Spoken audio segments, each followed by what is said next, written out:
Adaptive reuse projects are on the rebound, and for good reason. There are a lot of empty buildings. We've seen a number of schools be converted and some factories. We even, in Greater Cincinnati, had a jail conversion. Factory 52 is having a moment in Norwood, just north of Cincinnati. The card factory, yeah, I remember when it was just a shuttered card factory. In downtown Dayton, the Delco is being called the mother of all properties. A former plant, then factory outlet, repurposed into apartments. To recreate it would be mind-boggling if you actually rebuilt this brick by brick or yard by yard in concrete terms. And what about area malls that stand largely empty?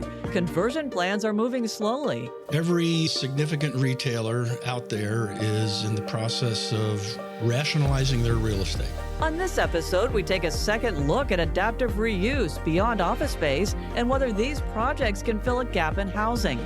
The transformations are expensive, but to do a ground-up development right now is extremely expensive, right? Interest rates, the cost of construction, so on and so forth. Let's get into it.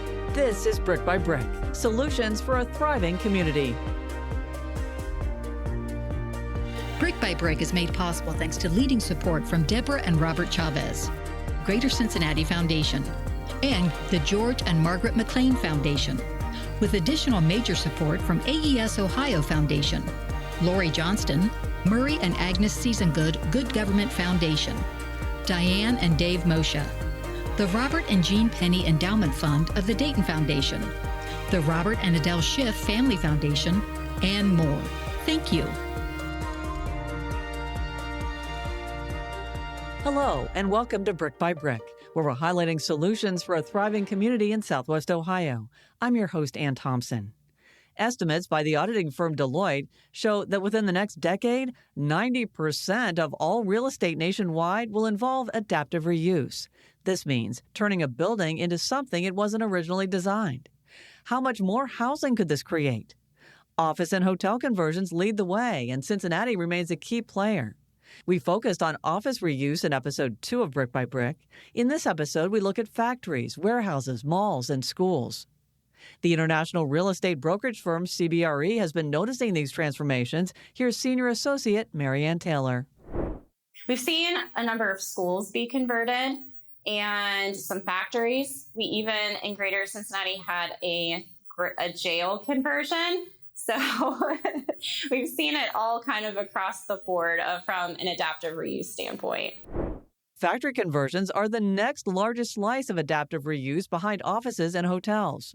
A Rent Cafe national analysis of Yardi Matrix data shows more than 25,000 new units from former factories between 2013 and 2023. In just 3 years, Cincinnati added almost 500 apartments from factory conversions. Dayton is also set to open dozens and dozens of new apartments at a former factory site right across from the ballpark. Brick by Brick's Emiko Moore is here to explain. Hi, Emiko. Hi, Ann. The historic Dayton landmark, the Delco, has a new life as a vibrant, mixed-use development of apartments and businesses. We took a tour inside with the developers to see how well their adaptive reuse of the enormous property has turned out. This is our rooftop amenity, so just a great place for residents that live here in this building to be able to come in and hang out, especially in the evenings, and then just like, views of downtown's 360-degree view of downtown Dayton. So just no other space really like this in Dayton. Zachary Graham is the developer of the Delco, a 500,000 square foot building in Dayton, along with Eric Wood, Vice President of Property Management. The development houses 162 apartments, 100,000 square feet of commercial space, and a 463 parking garage. It's like stacking 5 Walmarts on top of each other. That's how big it is. Yeah, so we're on the 6th floor. This is the floor plate that we're standing in here is approximately 26,000 feet rentable. So just to put that in perspective, you could have 100-ish people in here working in a fully built-out office. The size is also what attracted the developers for this mixed-use development. To recreate it would be mind-boggling. If you actually rebuilt this brick by brick or yard by yard in concrete terms, it would be dramatic undertaking. So I think the sheer size of the opportunity was attractive. This project is a partnership between Crawford Hoying and Woodard Development. Those are the development partners, Woodard being local to Dayton and Crawford Hoying in Dublin. So it's a continuation of our investment in the Water Street District, but this type of project of this scale and scope doesn't happen without robust public-private partnerships. So City of Dayton and the Dayton Port Authority in particular were critical to being able to get this project done. Built in 1915, the Delco played a historic role in Dayton industry. So originally it was the Delco plant back in the days of Charles Kettering. So lots of inventions and things happened here during that time period. Went to Mendelssohn's and was a giant warehouse full of items when we took over the property. Pumping in $100 million, the developers embraced the character of the landmark building while working to capitalize on existing infrastructure. One of the things you'll notice as we walk through here is this is all, there's original floors through here. So these have been cut and polished. You'll see some embedded like remnants of prior use, like the steel plates and things like that. But adds to, I think, the industrial chic character of the project. They also kept the majority of the exterior of the building, and with a stroke of good luck, found the spacing between the many support columns worked perfectly to fit 2 cars between them in the garage. So if you had to rebuild a parking garage, you can easily be $30,000 to $40,000 per space. And there's 463 spaces here, so you can do that arithmetic. It would be an expensive garage. But delays due to COVID and some unique construction added significantly to the cost, including many windows and electrical wiring through 15-inch concrete floors. It's not for the faint of heart. Adaptive reuse is challenging because it doesn't follow any particular roadmap for development. Well, right now we're in the club room here. It's an amenity space for the residents that live in this building. We also have a really big dog park outside as well. So great place to take your pet. Usually in an urban environment, it's tough to find a place to take your dog on a walk, but we have a great place that you can unleash your dog and let him run free and play, which is a great amenity for the building. In just 3 months since it opened, 60% of the apartments are leased. So we have some local Daytonians, moving here from other areas of Dayton, maybe the suburbs, maybe other areas of Ohio, but we see large market folks come into Dayton, Ohio. So New York and California and Texas, Florida, coming here for jobs and really taking advantage of the cost of living in Dayton, Ohio compared to some of these bigger markets. New businesses are moving into the Water Street District. Base Camp Outdoors owners Claire and Bryson Cross recently had their ribbon cutting opening attended by Mayor Jeffrey Mims and are thrilled by the location. This area now is very lively, very walkable, it's family friendly, it's truly here for everyone. There's great places to eat, there's great places to hang out, and there's a great family way to watch a ball game. We're right across the street from the Dayton Dragon Stadium, really close to Riverscape Metro Park, the Great Miami River Trail. So really a hub for activity in Dayton, and that's what Base Camp is. If you think about the sustainability impact of a building like this, there's a carbon footprint associated with reproducing all of that. And we not only didn't send it to a landfill, but we embraced it and used it again. And I think that's a piece of it that makes it just rewarding to do, for sure, is to just see something like this saved and embraced and maybe made better than it was in the first place. I really like the sustainability part, which is one positive for adaptive reuse. Emiko, I'm wondering, how expensive are these apartments? Well, the apartments range from micro apartments, which are less than 500 square feet, to 3 bedrooms, and the rents range from $980 to $3,500. Currently, 60% of the 162 apartments are already leased. The developers also have other rental properties and hotels in this Water Street district, including the Delco Lofts across the street, which is another example of adaptive reuse of a building. And if you love baseball, this is the area to be, because it's literally right behind the Day Air ball field where the Dayton Dragons play, and you can watch the games from many of the apartments. And we'll be following the Delco's impact on the Dayton community in the future. All right. Well, thanks for that, Emiko. Sure. South of there, just off I-75 in Norwood, is another factory transformation, now called Factory 52. Even on a Thursday afternoon, there were plenty of people milling around. I'm standing on the 20-acre site that was once U.S. Playing Card. For more than 100 years, the company manufactured regular, novelty, and custom playing cards right here in Norwood before moving its operations across the river. Now the site has been transformed into a mix of restaurants, retail, and apartments. I really like the area just because of how they rebuilt everything around the factory. It's kind of like a bit of history in a way. It's definitely cool. I think, it's nice now because on Sundays they have the game where they show on that screen over there, or the projector. So I really like that. And then also just like the breweries and the restaurants and all that. It's fun. It's a nice place to live. Developer PLK worked with the city of Norwood on the project. PLK says Factory 52 has been repurposed, redesigned, and reimagined. It repurposed the wood beams here from the factory into hardwood flooring, and rather than throw out the bricks it didn't need, it sent 700,000 of them to be repurposed across the country. 90% of the materials used were upcycled, giving them a second life. Oh, I love Factory 52. It's a beautiful area. I wish they had more places like this. That's so peaceful. There are more than 300 apartments, a food hall, retail, and a pickleball complex. And that's only the beginning. This site has actually grown from 20 acres to 33 because PLK bought another factory right next door here, the former Multicolor site. Developer Nick Ligenfelder told Brick by Brick Phase 2 includes up to 400 more apartments, a hotel, lawn event space, and more. It's important to note much of the housing is new construction because the original structure either couldn't be saved or didn't pass Ohio EPA standards for housing.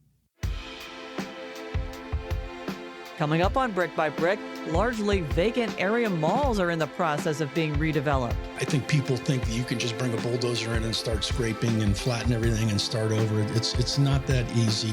Plus, plans for a historic Dayton school to become housing. I tried to think about how to say no in 10 different ways because I knew that it was going to be an ominous piece of work. That's ahead on Brick by Brick. Brick by Brick is made possible thanks to the generous support of so many, including Rosemary and Mark Schlachter, the Camden Foundation, Patty and Fred Heldman, Dee Dee and Gary West, the Stephen H. Wilder Foundation, Judith and Thomas Thompson, a donation in memory of Frank and Margaret Lenhart, and more. Thank you. We couldn't do this work without you.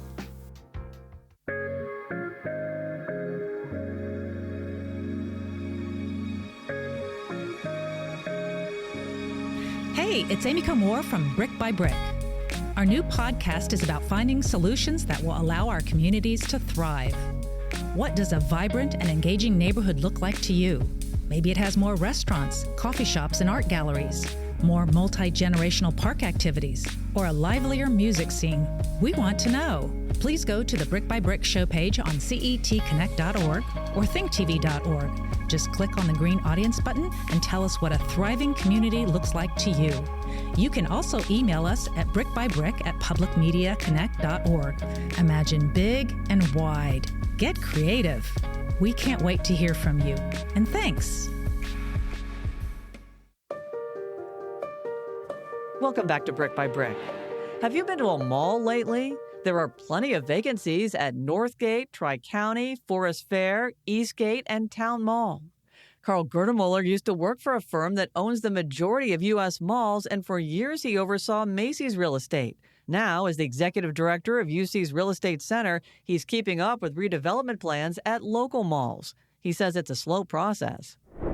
You really haven't seen, wrecking balls starting to swing really at any of these locations just yet. And that's a function of the sheer amount of time that it takes to bring a development plan to fruition. One problem is there are many owners and all have a seat at the table. There are multiple projects across the country where the introduction of housing into that project has been a huge success. It can happen. It can work. At the end of the day, it's got to make financial sense to all the parties. Goertemoeller is seeing successful adaptive reuse projects at malls, but most are in larger cities. He points to suburban LA and Chicago. Of 135 mall redevelopments nationwide, 54% include housing. Goertemoeller says converting malls is extraordinarily expensive. Read about plans for local mall redevelopment at cetconnect.org and thinktv.org. Of the adaptive reuse projects this year nationally, 3% are schools. Dayton's former Longfellow School is actually 7 buildings connected, built in the late 1800s. Developer Tim Forbess is turning them into housing. He says it's nothing he could have ever built and wanted to preserve it. The ceilings in the 1882 building are almost 18 feet. I mean, and copper tin ceilings and with 12-foot windows. You just don't find that type of construction, and it really is so worthy to be bold enough to take these adaptive reuse projects and make them work. Plans call for 126 units on the 4-acre plot, which is in Dayton's historic Grafton Hill neighborhood across from Gem City Market. Forbess is still working out the financing. The market rate senior housing is, quote, not exclusive but intentionally welcoming of LGBTQ individuals. In a separate project in 2017, the Port of Greater Cincinnati worked with the city and the Walnut Hills Redevelopment Foundation to renovate the historic Windsor Elementary School. Built in 1888, it is now 41 market-rate apartments. The Port is also planning to redevelop Bloom School in the West End. It's near the office of developer Kai Lures, and he's dreamed of the possibilities. They even have the original gym, pool, things of that sort that in today's modern world, I could see could be very accommodating to a high-end spa, recreation, workout facility. The classrooms could be turned into condos or Airbnb, apartments, even a restaurant. They have a nice upper terrace. But the middle housing developer says he hasn't done any adaptive reuse projects yet and isn't planning on it anytime soon. So are you willing to at least dream about it or look at doing that someday? Yeah, most definitely. There are some pretty quirky adaptive reuse projects, including one in the Cincinnati suburb of College Hill. Brick by Brick's Hearns Laguerre Jr. joins me to talk about it. Hey, Hearns. Hey, Em. So, I'm sure most of our listeners have gone to a bowling alley. Normally, you have a space with multiple lanes, a hardwood floor, maybe even a front desk to get your shoes. But imagine the same space transformed into an apartment building. In this story, we take a look at the College Hill community to see how a nonprofit transformed an abandoned bowling alley into 14 affordable apartment units. Take a listen. Kim Terrell is a Cincinnati native.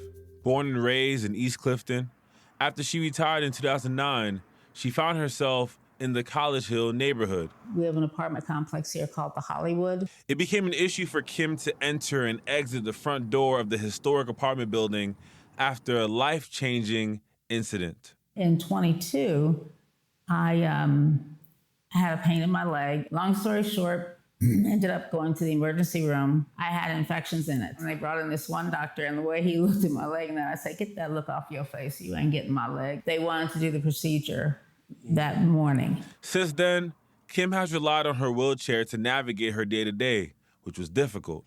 The Hollywood was not ADA compliant.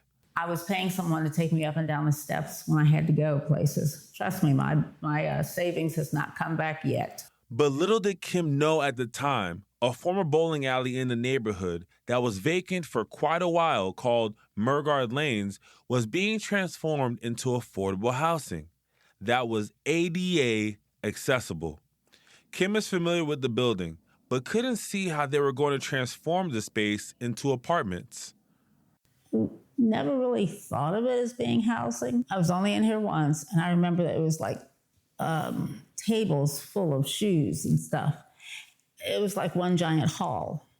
So at the time, no, that thought never crossed my mind. But it did cross the minds of the members from the College Hill Community Urban Redevelopment Corporation, or CHURC for short.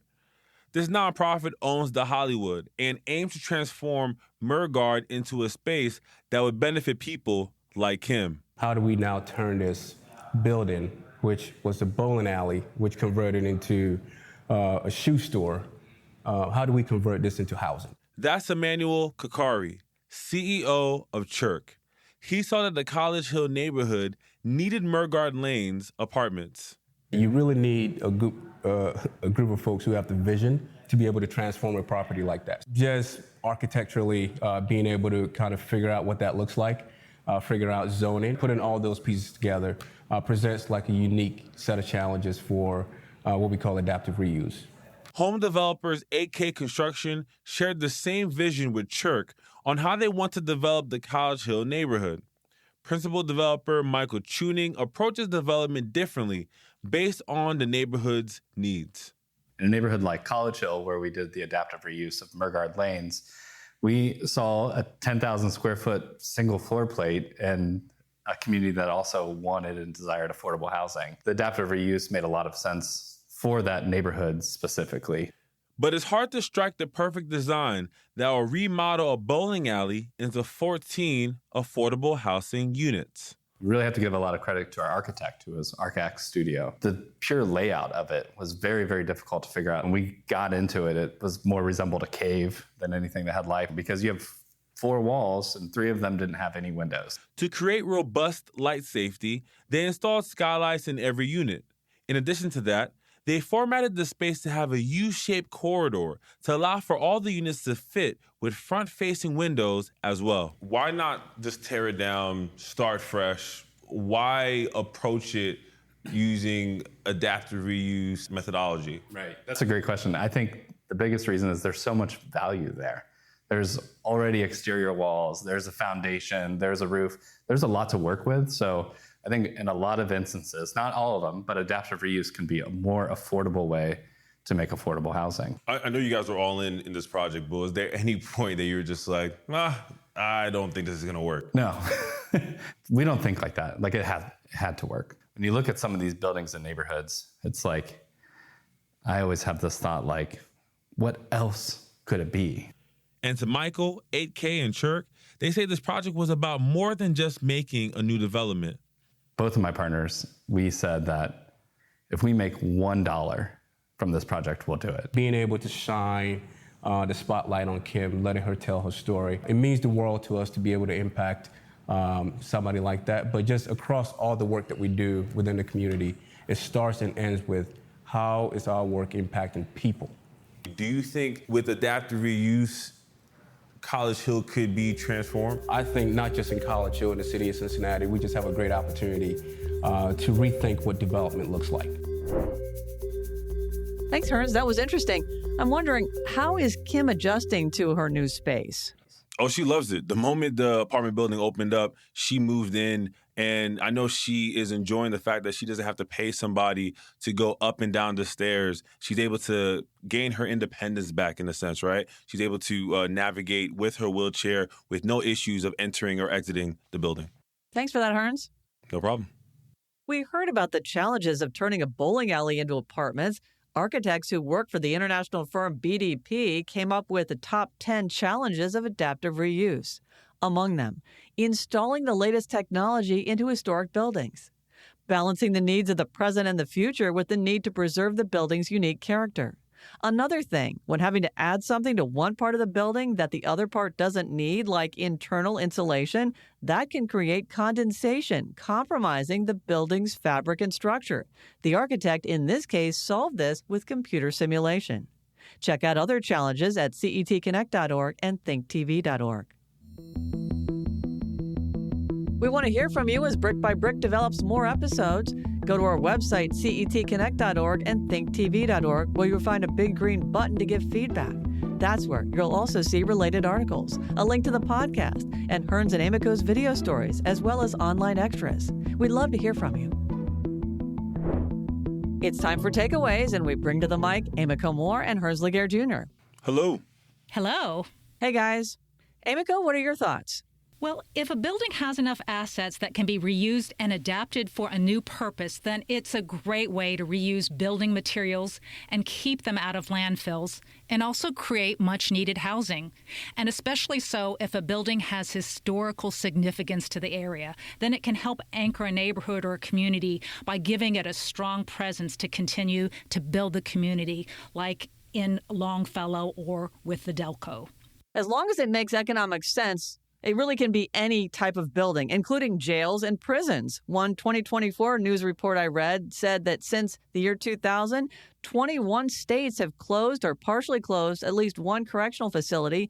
Recently, just this year, Queensgate Jail closed and reopened here in Cincinnati as a hub for small business. I agree. But I want to reiterate something that Michael Cheney from AK said. He was saying that it depends on the need of a neighborhood to see whether a building could be adaptively reused.